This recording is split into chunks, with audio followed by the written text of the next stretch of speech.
Mga kwento ni Felmo.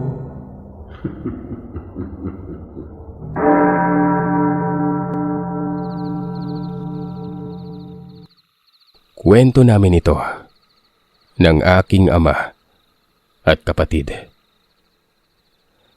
Nasa 8 taong gulang ako noon. Nasa 10 taong gulang naman ang kapatid ko na si Camille. Tawagin niya pala ako sa pangalang Ronnie. Bali itong mga panahon na ito, nagkaroon kami ng mahabang biyahe. Kasama ang aming ama na tawagin na lamang nating June. Bagamat hindi pa uso noon ang mga bus na sinasakay ng Roro para magbiyahe, pero uso na noon yung pwede mong isakay sa barko ng Roro ang sarili mong sasakyan. Galing kami ng San Juan noon sa Manila. Plano namin na iuwi kami ni Papa sa mga lolo at lola namin sa probinsya. Pero dadali namin yung sasakyan. Naiwan si Mama sa Manila noon sa kadahilan ng meron siyang trabahong kailangang tapusin. Magtatagal lang naman kami ng 2 linggo at ang biyahe naman ng barko ay araw lamang ang aabutin. 2 isla mula sa Manila ang sasampahan namin. Pwede naman sanang isa. Kaso ewan ko sa papa ko.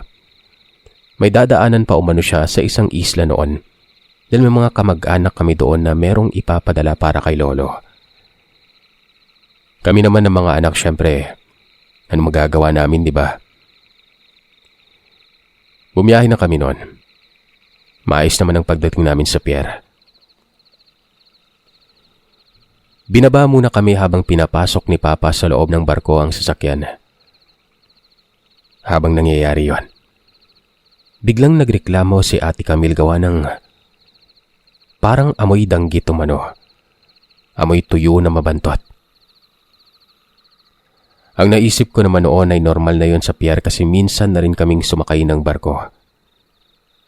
Nagulat na lamang kami, sirsat, nang maramdaman namin na merong kamay sa parehang balikat namin ni Ate Camille. Nakasampa ang mga kamay na amoy danggit. Kulubot. Mahaba ang daliri at madumi at mahaba ang kuko. Nagulat kami ni Ate Camille noon. Napalayo kami bago tumingin ng sabay. Uso pa naman yung nangunguha ng bata noon. Doon ay nakita namin siya. Napakahaba ng buhok niya pero purong itim ito. Hanggang puwetan ng buhok niya. Titig na titig siya sa aming 2 magkapatid. Alam mo sir, hindi siya pinapansin ng mga tao sa paligid na naghahantay din makasakay sa barko. Para bang kami lang ang nakakakita sa kanya. Titig na titig siya sa amin. Alam mo yung mata niya yung itim pero pag nasisinagan, namumula. Parehas kami ni Ate Camille na hindi maalis ang tingin sa matandang babae. Hindi nito binitawan ng mga balikat namin. At mas hinigpitan pa nga ang pagkakahawak nun. Tulala lamang kami. Ultimong si Ate Camille ay natulo na ang laway at hindi niya umano malunok yon. Hanggang sa may kung sinong anghel na hulog ng langit na lumapit. Isa ito sa mga kargador. Kitang-kita namin na hinawi niya yung kamay ng matanda. Sabay hawak sa aming 2. Hinatak kami ng lalaking kargador palayo at malakas na sinabing, "Papa niyo yung nagpasok ng sasakyan niyo dun sa barko, di ba? Halina kayo. Mauna na kayo dun sa taas para masalubong niyo siya." Sabay sigaw nito na paunahin nga daw muna kaming makaakyat na pinagbigyan naman. Lumingon kami sa huling pwesto namin at nakita namin ang matandang babaeng nakatitig ng masama sa amin noon. Ipinwesto kami ng kargador sa may malapit sa hagdan na akyatan ng mga tao na nagmamaneho at nagpasok ng kanilang sasakyan sa loob ng barko. Nakita namin si Papa doon na pumipila na inaayos ang sasakyan namin. Mga ilang segundo lamang ang nakalipas, ay bumalik ang lalaking kargador. Meron itong dalang maliit na bag. May laman na kung ano-anong nakaplastik at boting maliit sa loob. Ang sabi niya, inabot sa Ate Camille ko. Itago daw at kapag biniwisit pa kami ng matanda, ilabas namin yon. Hanggat maaari ay wag na wag kaming lalayo sa tatay namin at tingnan namin ang isa't isa. Pagkatapos noon ay umalis na ang kargador. Bumalik sa trabaho. Medyo nainis pa si Papa sa amin noon kasi naghanap siya kung saan niya kami iniwan pero wala kami doon. At ano daw ang ginagawa namin sa loob ng barko. Kinuwento naman ni Ate Camille kay Papa ang nangyari pero lalo itong nainis. Nakikipag-usap umano kami sa hindi namin kakilala. Marami pa namang nangingidnap noong mga panahon na yon. Nung ipakita ni Ate Camille yung maliit na lagayan na binigay sa amin ng kargador, kinuha ito ni Papa. Hindi niya tinapon pero pagalit niya itong nilagay sa bag niya. At sinabing umakyat na kami at maghanap ng hihigaan. Double deck ang mga higaan doon at magkakatabi. Nagayos na kami ng gamit. Magkatabi kami ni Camille sa baba samantalang si Papa ay sa taas na parte ng higaan. Mahilig ako magbasa ng libro noon. Samantalang ang hiling ni Ate kapag nasa barko, maglakad-lakad at magpunta doon sa harapan ng barko at titingnan yung mga dagat. Minsan kasi ay may mga sumasabay na dolphin nun. Maya-maya pa, habang nakahiga ako at nagbabasa, meron akong naamoy na bagoong. Pero amoy bagoong na maasim. Napalingon ako. Nagulat ako nang makita ko yung isang taong nakatayo sa tabi ng higaan ko. Hindi ko kita ang pinakataas o ulo na parte niya. Gawa ng nasa baba ako ng double deck pero yung kamay niya na nakaharap sa akin, pamilyar. Mahaba, payat, kuko na nangingitim na parang naghalukay ng lupa. Hindi ito yumuyuko pero ang ginagawa nito ay para bang kinakapa akong abutin. Gusto kong silipin si Papa sa may taas ng higaan niya pero hindi ko magawa.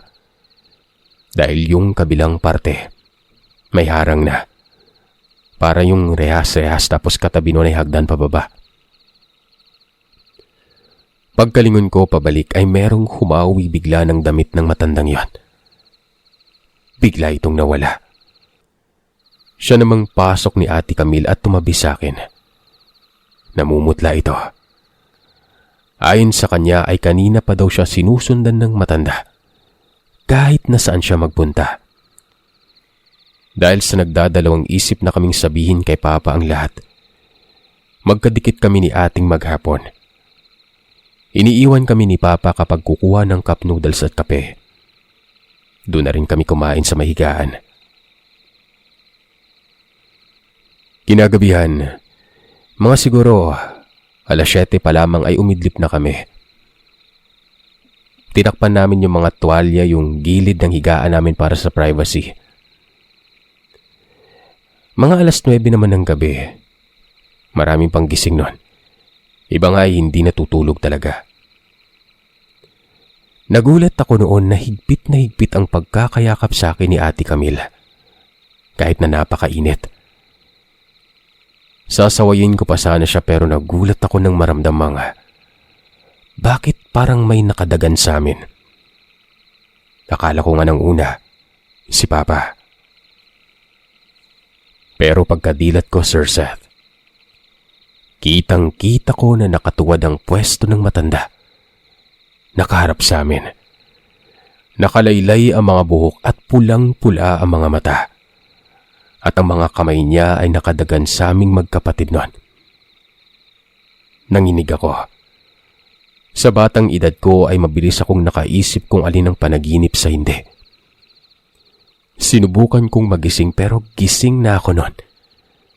Tsaka isa pa, pati si Ate Camille takot na takot eh. Nung nagsimula na akong magpumiglas, lumakas ang loob ni ate. Napasigaw ito ng napakalakas. Sapat na lakas para makuha namin ang atensyon ng mga tao, pati na si Papa. Kaagad na bumangon si Papa sa itaas at nang makababa at buksan ang sapin ng higaan namin. Eto na ang hindi ko alam kung mamamangha ba ako o matatakot. Dahil noong bumitaw ang matanda sa pagkakahawak sa amin nun, tumalon ito kaagad sa kabilang gilid. Yung sabi ko na parang may harang pero gawa sa bakal na rehas. Hindi ko alam kung paano siya nagkasya doon pero ang naabutan ni Papa ay nasaan yung pusa na itong paalis sa hinihigaan namin. Sa puntong yun ay pinagalitan na kami ng aming ama. Pusa lang daw pero kung makasigaw kami ay nakakahiya sa mga nakakarinig. Pinaliwanag ni Ate Camille kung ano ang nakita naming dalawa. Nagpalingalinga naman si Papa Sir pero dahil sa wala siyang nakita na matanda, mas lalo kaming pinagalitan. Itigil na umano namin ang imahinasyon namin. Kakapanood umano namin ng Shake, Rattle and Roll yun. So bali ayun na. Ang ginawa na lamang naming magkapatid ay tanggalin ang harang at hindi matulog buong biyahe sa barko. 6:00 ng umaga nang makarating kami sa isla kung saan dadaan kami sa isang kamag-anak namin. Dumiretso kami noon. Kung hindi ako nagkakamali ay mga 4 na oras yung maneho o biyahe. Basta nakatulog ako noon tapos pagkagising ko ay medyo tirik na ang araw. Pero umagahan pa lamang. Medyo taliwas po ito sa daanan ng papunta doon sa kabilang dulo ng isla kung saan yung pier. Kaya ganun kahaba ang biyahe. Matapos magkamustahan at makuha ang dadalhin ni Papa, muli kaming sumakay. Medyo may pagkarelihiyoso po si Papa at habang dinadaanan namin ang mga lugar na meron siyang alaala katulad ng paaralan at simbahan, kinikwento niya ang mga karanasan niya doon. Huminto kaming saglit sa simbahan noon. Bababa pa lamang kami, sir, nang bigla akong kinalabit ni Ate Camille. Meron siyang itinuro sa may pintuan ng simbahan na yon. Merong babaeng nakatayo, nakatitig sa amin. At hindi ako pwedeng magkamali. Yun ang matandang kasabay naming sumakay sa barko. Papanong nagkataong andun ito? At papanong bakit sa malayo pa lamang ay nakikita na niya kami nun? Hindi kami bumaba. Ipinagpilitan namin kay Papa na nakita na naman namin ng matanda. Tumitig lamang din ito sa matandang nakatingin sa amin. Pagkatapos ay muli kaming pinagalitan at sinabing kung hindi o ayaw naming sumama sa kanya sa loob ng simbahan, bahala daw kami. Wag umano kaming magrarason ng kung ano-ano pang sinasabi. Baling ending, kami na naman ang napasama. Noong papasok na si Papa sa may simbahan, biglang naglakad ang matandang babae na ito palapit sa amin. Nagtalukbong ng balabal sa ulo. Dito na kami bumaba. Kinuha ang susi. Ang kotse namin noon ay walang alarm at hindi matik ang lock. Pagkababa ay ilalak mo ito sa pamamagitan ng pagpihit ng susi sa pinto. Pagkababa ay tumakbo kami sa gilid ng simbahan. Doon kami dumaan. Hindi na namin nilingon ang matanda at pagkapasok ay hinanap namin si Papa at tumabi sa kanya habang nagdadasal ito. Matapos ng ilang sandali ay bumalik na ulit kami ng sasakyan. Pagkapasok namin, meron kaagad kaming naamoy na kakaiba. Alam niyo yung amoy maanta? Yung parang kaamoy ng durian na may konting langsa. Chinek pa ni Papa lahat ng gamit namin pero sa pagkakaalala niya ay wala naman kaming dalang kahit na anong prutas. Pero nangangamoy talaga. Kaya ang ginawa na lamang niya ay binuksan ang bintana. Malamig naman ang simoy ng hangin sa probinsya kaya patuloy na kami sa biyahe noon. Meron pang isang ninong si Papa sa Pantalan noon na tutuluyan namin na kamag-anak din. Magpapahinga kami roon para naman sa susunod na darating na barko. Nagtanghalian kami sa kalagitnaan ng biyahe. Mabilis kaming kumain. At makalipas ng ilang minuto ay tumabi si Papa sa isa na namang simbahan at nagsiesta ito saglit. Antok na antok umano si Papa noon. Lalo na at hindi niya maalis ang pangangamoy hindi maganda ng kotse.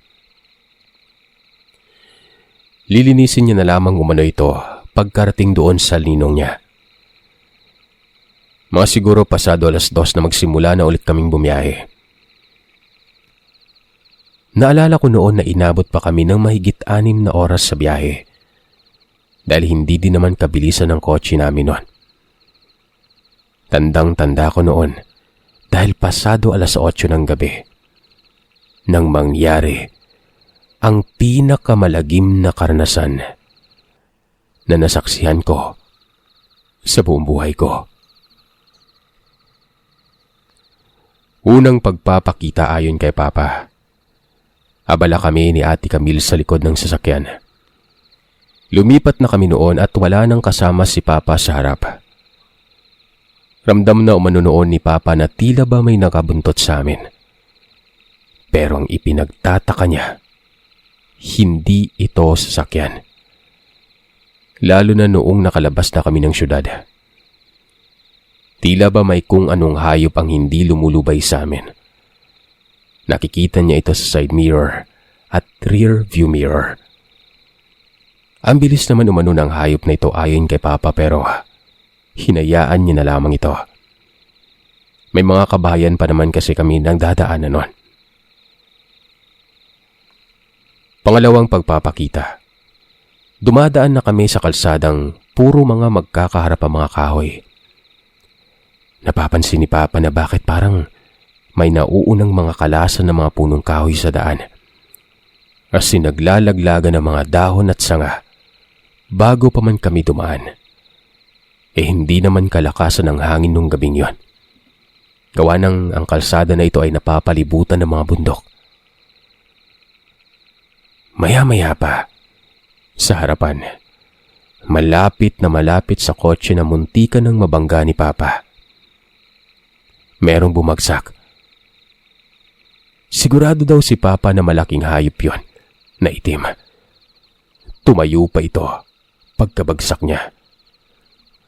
Gamit ang dalawa nitong mga paa. Tumayo na parang tao. Yumuko ulit.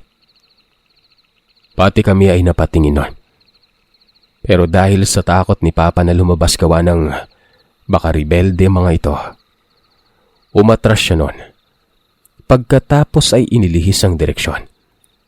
Gumilid siya para hindi masagasaan ng nilalang.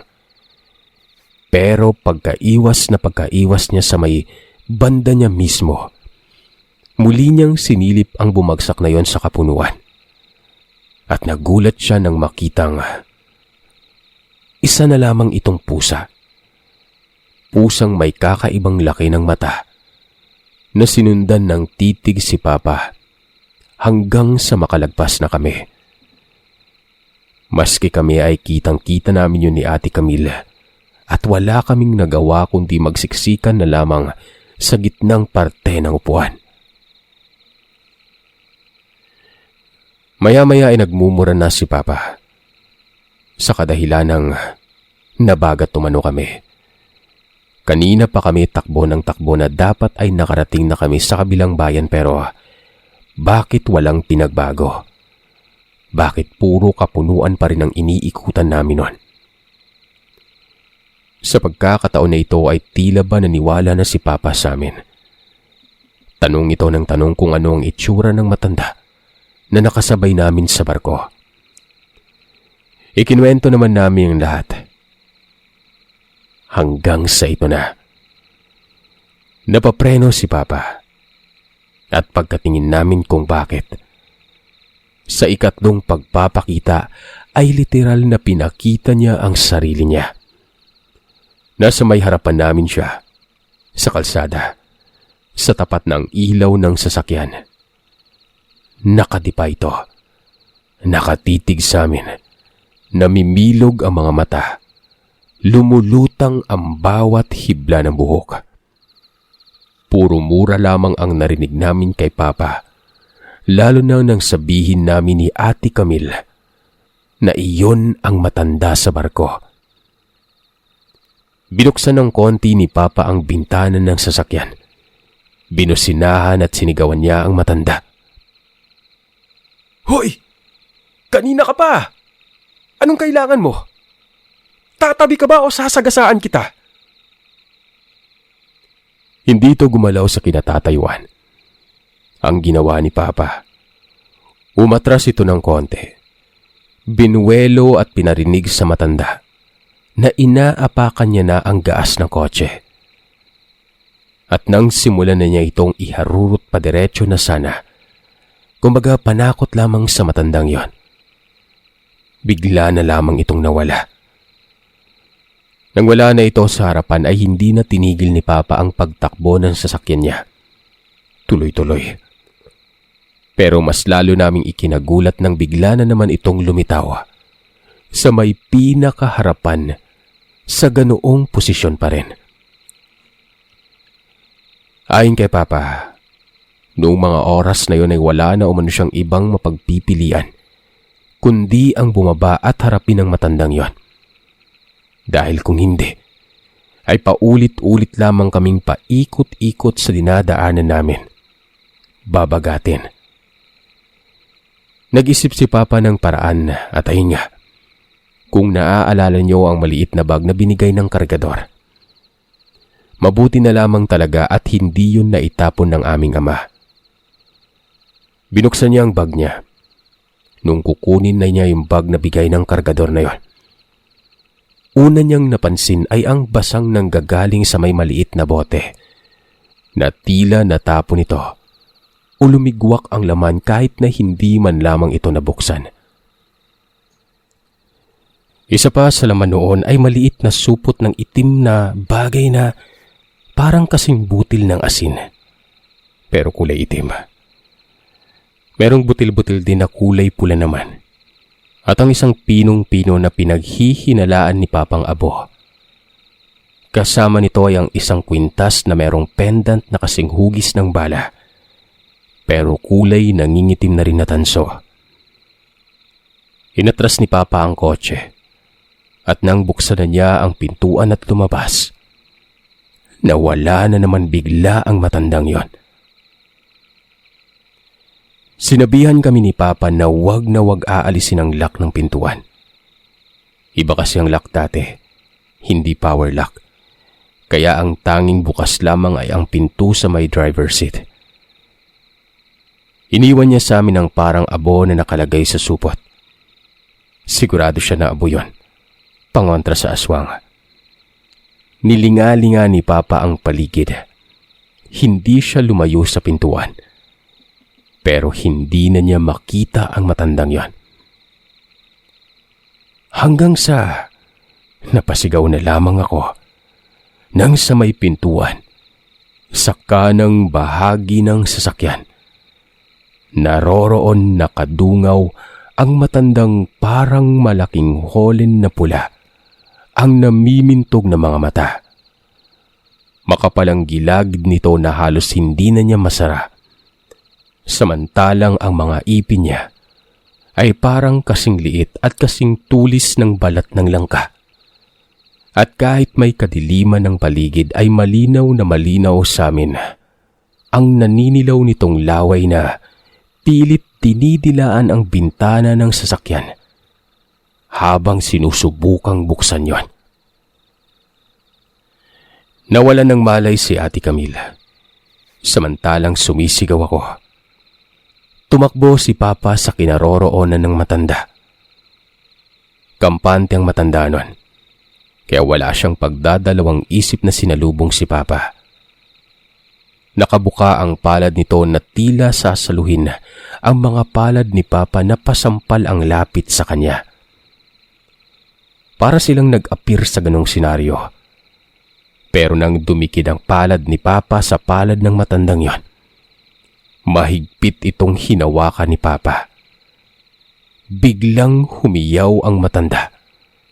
Kinalmot si Papa. Hindi binitawan ni Papa ang isang kamay nun ng nilalang na ito. Grabe ang hiyaw ng matanda nun. Noong akma na ulit itong kakalmot, yung isang kamay ni Papa ay hinablot niya yung damit ng matandang yon, yung sa may bandang sleeve nito. Tapos sinadsad niya ang matanda sa gilid ng sasakyan. Habang nagwawala ang matanda, humahaba ang dila nito. Dumura si Papa. Dinuraan niya ang nilalang na siyang dahilan para humiyaw ito. At dito na, bigla na lamang itong umangat o lumutang sa may itaas. Nung maramdaman na ni Papa na iniaangat na siya nito, saka siya bumitaw.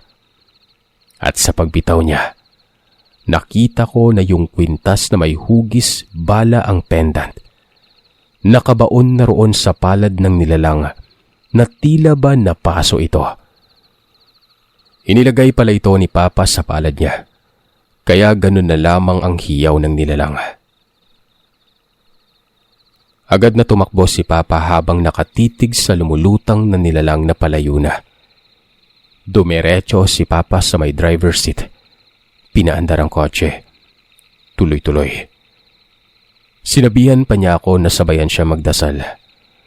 Mabuti na lang talaga at pinalaki kami na nagro-rosaryo noon. Doon na unti-unting nagbago ang itsura ng kalsada.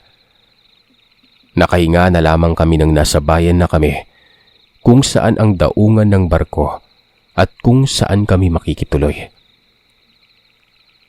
Huminto saglit si Papa sa gilid nun. Lumingon sa amin. Pagkalingon niya, napahiyaw ako, Sir Seth. Nangingitim ang bibig at mga ipin ni Papa. Sumigaw ako kung ano ang nangyayari sa kanya noon. Pero gumaan din ang pakiramdam ko nang sabihin niyang inilagay niya umano sa bibig niya ang pula at itim na butil. Hindi niya alam kung ano yon, pero puti hindi lason. Wala naman na siyang ibang panghawak noon kundi bibig niya. At yun ang ibinuga niya sa nilalang. Kaya iyak ito ng iyak. Tingin niya ay nahapdian ng nilalang sa kung anumang lasang asin na mga butil na yon. Nang makarating kami sa ninong niya, nagtawag naman ng manggagamot ang mga kamag-anak namin doon. Ayon dito, napagkainteresan umano kami, lalo na si Ate Camille ng matanda, na para bang gusto niya itong niyang gawin. Meron umano itong iniwang tanda sa kotse kaya nabagat o naligaw kami at nasusundan kami kahit na kung saan-saan na kami nakakarating. Hinilot naman kami ng albularyo. Meron itong inusal na dasal, pati ang sasakyan ay pinausukan na niya. Nung matapos niyang pausukan, himalang nawala ang hindi kaaya-ayang amoy na nasa loob. Matapos ang lahat, kampanteng sinabi ng manggagamot na hindi na umano makakasunod ang nilalang sa pier. Hindi na nito magawang makalapit sa amin hanggang makarating kami sa kabilang isla. Mababaw lamang din ang kalmot kay Papa. At tama umano ang ginawa ni Papa na harapin ito dahil hindi umano kami makakabalik sa tamang kalsada kung patuloy lamang kaming magmamaneho. Yun ang una at huling pagdala ni Papa ng sasakyan sa tuwing maglalayag kami. Takot na rin siya. At alam mong kapag naglo-long ride kami, sir, Batangas, Bicol, Ilocos, Baguio, sandamakmak na bawang, asin at luya ang palagi naming dala. Buong pasasalamat lang talaga namin sa kargador na para sa amin ay hulog ng langit. Dahil kung hindi dahil sa kanya at sa bigay niya, ewan, baka nabiktima na kami ng matandang aswang.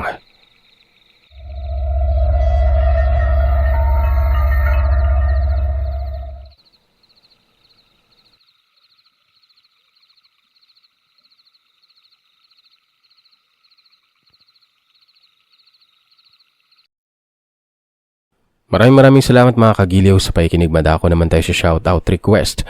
Sa mga gusto magpa-shoutout, message nyo ako sa Facebook page, sa Instagram at email na nakalagay sa description ng bawat story. Iwasan natin yung shoutout request sa comment section dahil hindi natin siya ina-acknowledge ko eh. Shoutout sa bagong member, Iram YouTube, thank you. Happy 2nd month. Steph La Chica, happy 4th. Demi Bilarga, happy 5th. Mirna Cabalonga, Joel Arms, and Berry ADM. Happy 6th, Marifela Baldemora. Happy 9th, Talia Divine. Happy 12th, Shin. Happy 14th, Richmar Jordan.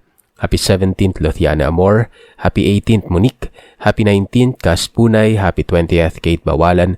Happy 24th, Maya Acera. And happy 29th, Mr. and Mrs. Channel. Thank you. Sa mga nag-message, Sir, pag-greet po ng partner ko ng belated happy birthday. Last August 20, narinig niya kasi mga nagpa-shoutout sa'yo. Bakit daw hindi siya pina-shoutout? Kaya belated happy birthday sa partner ko, Mark Anthony Rabanera from KC Aala. Thank you. Sure. Sir, ano ba naman yan? Kamali ako ng basa. Sorry mga kagiliw. Good evening po. Pa-shoutout minsan idol, Sakate family, Garcia family, and Guevara family. Pa-shoutout din po sa mag-best friend na sina Joanna Rio Guevara at Sheila Sakate, na avid listener mo since 2019. Salamat from Sheila Sakate. Guys, happy birthday sa ever since supporter natin. Belated happy birthday, Dens Parohinog. Happy birthday sa'yo. And more birthdays to come, and sana mamasahe ka na nga ng favorite mong artista sa Vivo Max. Joke lang, Koy. Salamat. Sir, good afternoon po. Ako po si Kaimay Peraan. Nais ko po sana magpa-shoutout sa'yo.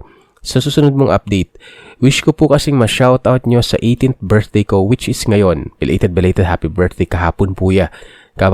Tapos, 2 years na po akong tagapakinig at taga-subaybay ng mga ninanarate nyo pong kwentong katatakutan. Sa katunayan nga po sir, ginagawa ko na pong pampatulog. Sana po manotice nyo po ito, ang message ko, at ma-shoutout nyo po ako. Maraming salamat. God bless. From Kaimay Peraan. Belated happy birthday, happy 18th birthday. Maraming salamat po. And more birthdays to come, syempre. Next dalaga na. Yan. Thank you. Belated din happy graduation kay Gia Jen Dionisio Santiago. Yan. Belated happy birthday din, August 26. 36 na po ako ngayon. Sana marami pang katatakutan. God bless po sa channel mo. Pinagkalitan ako ng amo kong babae kasi umpisa duty ko nakalagay earbuds ko hanggang matulog. Baka masira na po yung tenga ko. Yan lang ibangan ko habang nagtatrabaho araw-araw. Yung iba pa ulit-ulit. Thank you po, Ma'am Thelma Dueño. Thank you po, Ma'am, and belated happy birthday po. Hello mga kagiliw, maraming salamat sa inyo. Siyempre, bukas ulit. Happy Monday!